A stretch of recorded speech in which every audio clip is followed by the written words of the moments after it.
Praise the lord. ఆదరణ కలిగించే దేవుని మాట. ద్వితీయోపదేశ కాండం 15వ అధ్యాయము 6వ వచనము.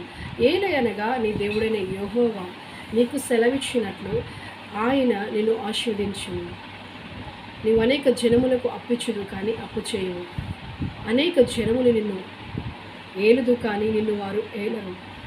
మరి నీవు ఈరోజు అప్పు చేసి బాధపడుతున్నావేమో, అప్పుల ఊబిలో నీవు ఇరుక్కుపోయి ఉన్నావేమో, సమస్యలో బాధపడుచున్నావేమో, ఆర్థికంగా కృంగిపోయి నలిగిపోయి ఉన్నావేమో.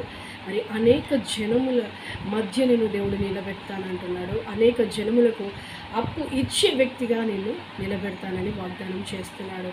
అప్పులలో నువ్వు కూరుకొని ఈరోజు కృంగిపోయి ఉన్నావేమో, అప్పులన్నిటినీ కూడా దేవుడు తీర్చగల సమర్థుడై ఉన్నాడు.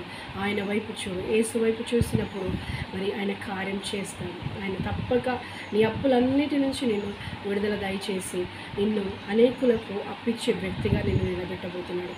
నేను ఆశీర్వదిస్తానని దేవుడు వాగ్దానం చేస్తున్నాడు. నీ అప్పులన్నీ కూడా మరి దేవుడు అద్భుతమైన రీతిలో సహాయం చేసి నీ అప్పులు తీర్చును గాక. ఆమేన్. ప్రార్థన. పరిశుద్ధుడా గొప్ప దేవానికి వందనం చెల్లిస్తున్నాం తండ్రి ప్రభా. నీ బిడ్డల అప్పుల సమస్యల్లో, ఆర్థిక సమస్యలో కృంగిపోయి నలిగిపోయి ఉన్నారేమో తండ్రి ప్రభా. అటు బిడ్డలు దర్శించండి, నీ వాక్కు చేత బలపరచండి తండ్రి ప్రభా. అనేకులకు అప్పిచ్చే వ్యక్తులుగా వారిని నిలబెట్టుకోండి తండ్రి.